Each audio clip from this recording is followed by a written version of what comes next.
anak pertama masuk sekolah seharian, akhirnya baru bisa makan, kumpul bersama, bisa santai lah. Ada sesuatu yang saya mau bicarakan. Belakangan ini mata saya berkedip terus. Kayaknya ada sesuatu buruk yang akan terjadi. Nggak apa-apa lah. Mungkin kamu terlalu capek ngurusin orang tua yang koma stroke. Ketika orang udah benar-benar tua memang susah. Saya kalau sudah menjadi tua, saya tidak mau seperti itu. Enggak lah, kamu jangan berpikir sejauh itu.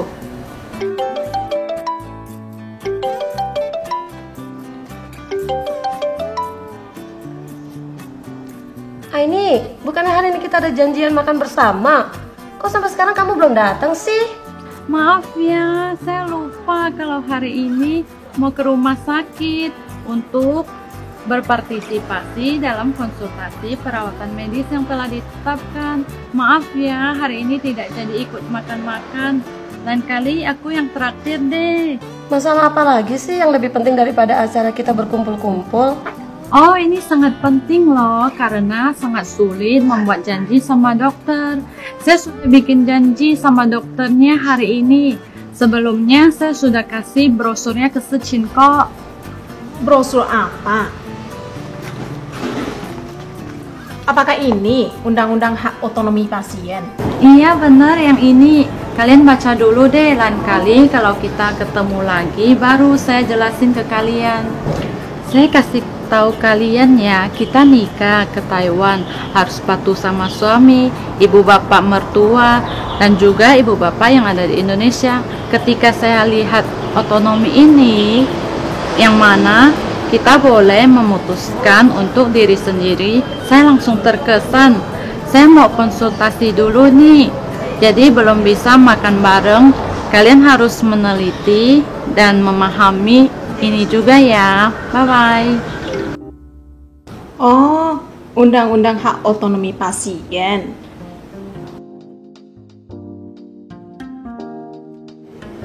Yang artinya, jika suatu hari kita sebagai pasien stadium akhir, koma yang tidak bisa sembuh, keadaan vegetatif permanen, sangat demensia berat, atau penyakit parah yang diumumkan oleh pemerintah, kelima jenis penyakit ini kita boleh mengambil keputusan pengobatan medisnya.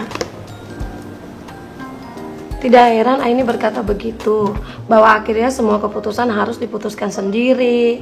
Kedengarannya bagus, saya sangat takut seperti orang tua yang dirawat berada di pusat perawatan. Perlu pakai popok, memakai selang, menggunakan hidung untuk memberi makan, tidak bisa bergerak, sering berbaring sampai luka. Ada luka yang sering kelihatan sampai tulangnya. Tetapi apa yang bisa saya lakukan? Ada kode QR di sini, mari kita scan. Ini disebut Pusat Penelitian Independen Pasien. Ini adalah prakonsultasi perawatan medis yang pertama harus dilakukan oleh Aili hari ini. Jadi setelah konsultasi keputusan medis yang ditentukan, dapat menandatangani pra-keputusan perawatan medis dan dikatakan bahwa konselor menginginkan kerabat dekat untuk melakukannya bersama. Tidak heran Aili ingin pergi bersama suaminya. Jika sudah menandatangani keputusan medis, apa yang harus diputuskan ya?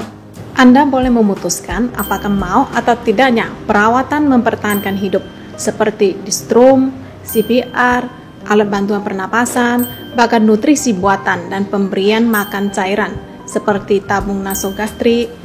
Ini adalah hal-hal yang Anda khawatirkan.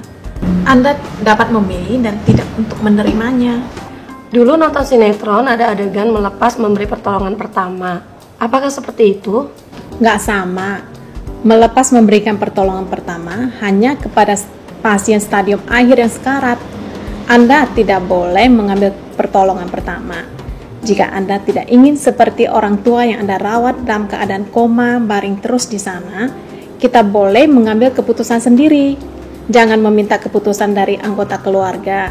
Anda harus tanda tangan yang baru ini, yang disebut Surat Pra-Keputusan Medis. Wow, kedengarannya sepertinya bagus ya. Apakah setelah pulang ke rumah kamu mau beritahu ke suamimu? Saya nggak berani ngomong.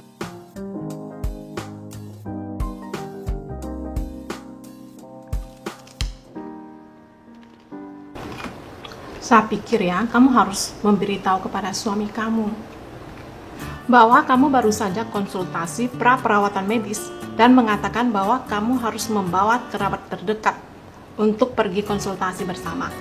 Jadi, jika Anda benar-benar ingin menandatangani ini, Anda harus berdiskusi dengan suami Anda. Perkataan kamu benar, tetapi kamu tahu, suami saya itu pemikirannya rada kuno.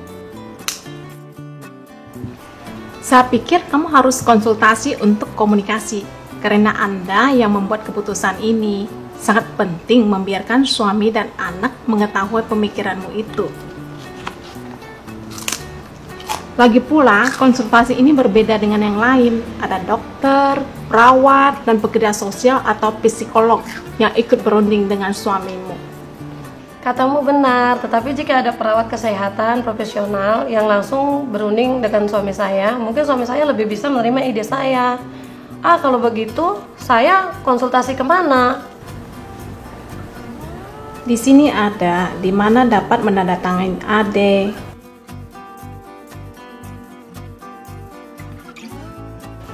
Kelopak mataku sudah tidak berkedip lagi. Mungkin ini pertanda baik.